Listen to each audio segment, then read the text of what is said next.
नमस्कार, मैं नियाज खान और आप देख रहे हैं न्यूज एक्सप्रेस। लोकसभा चुनाव 2024 का नतीजा 4 जून को आया। ये नतीजा बिल्कुल उलट था। किसी को उम्मीद नहीं थी कि ऐसा कुछ होगा, क्योंकि आखिरी चरण के मतदान खत्म होने के बाद सारे मीडिया हाउस में यही दिखाया गया कि एक बार फिर से बीजेपी प्रचंड जीत हासिल कर रही है। लेकिन 4 जून को जो नतीजा आया उससे सबको सदमा जरूर लगा होगा। जिस बीजेपी ने अब की बार 400 पार का नारा दिया था, उस बीजेपी का ऐसा हाल हुआ कि वो पूर्ण बहुमत भी नहीं हासिल कर सकी और 240 पर ही सिमट कर रह गई।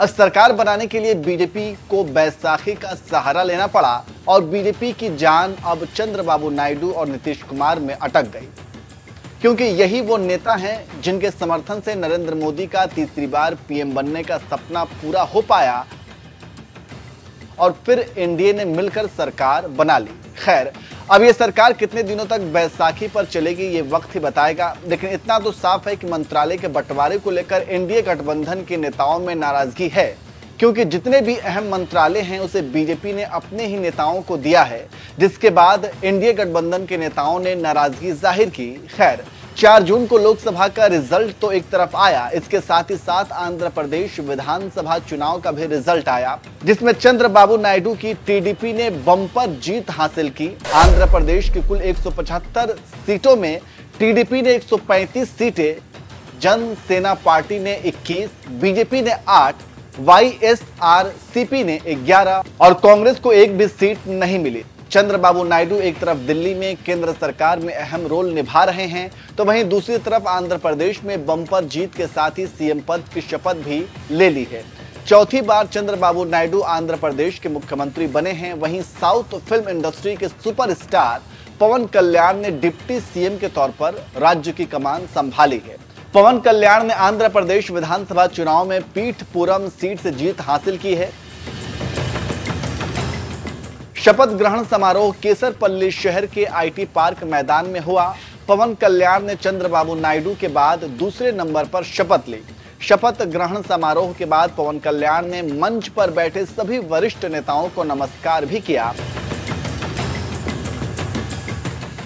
इस बीच उन्होंने अपने बड़े भाई और दिग्गज अभिनेता चिरंजीवी के पैर छूकर उनका आशीर्वाद लिया।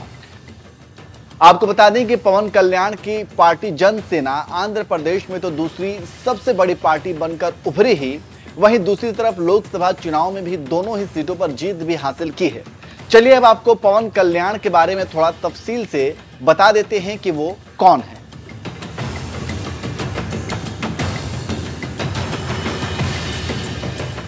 कौन है पवन कल्याण?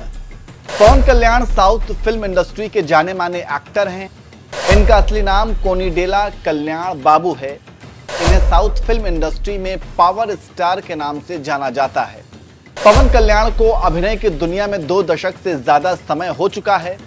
इन्होंने अपने बड़े भाई चिरंजीवी के साथ मिलकर राजनीतिक सफर की शुरुआत की थी। साल 2014 में इन्होंने अपनी पार्टी जन सेना पार्टी की स्थापना की थी। साल 2014 में पवन कल्याण ने चुनाव नहीं लड़ा था। साल 2019 में पवन कल्याण ने चुनाव लड़ा, लेकिन हार का सामना करना पड़ा था। साल 2024 में पवन कल्याण की पार्टी आंध्रा में दूसरी सबसे बड़ी पार्टी बनकर उभरी और लोकसभा चुनाव में भी 2 सीटें निकाली है। तो इस तरह से आप समझ सकते हैं कि पवन कल्याण का राजनीतिक सफर कैसे शुरू हुआ और किस तरह से आंध्र प्रदेश में दूसरी सबसे बड़ी पार्टी बनकर उभरी है और अब पवन कल्याण आंध्र प्रदेश के डिप्टी सीएम बन गए हैं। वैसे आप इनके डिप्टी सीएम बनने पर क्या कहेंगे, कमेंट करके जरूर बताएं।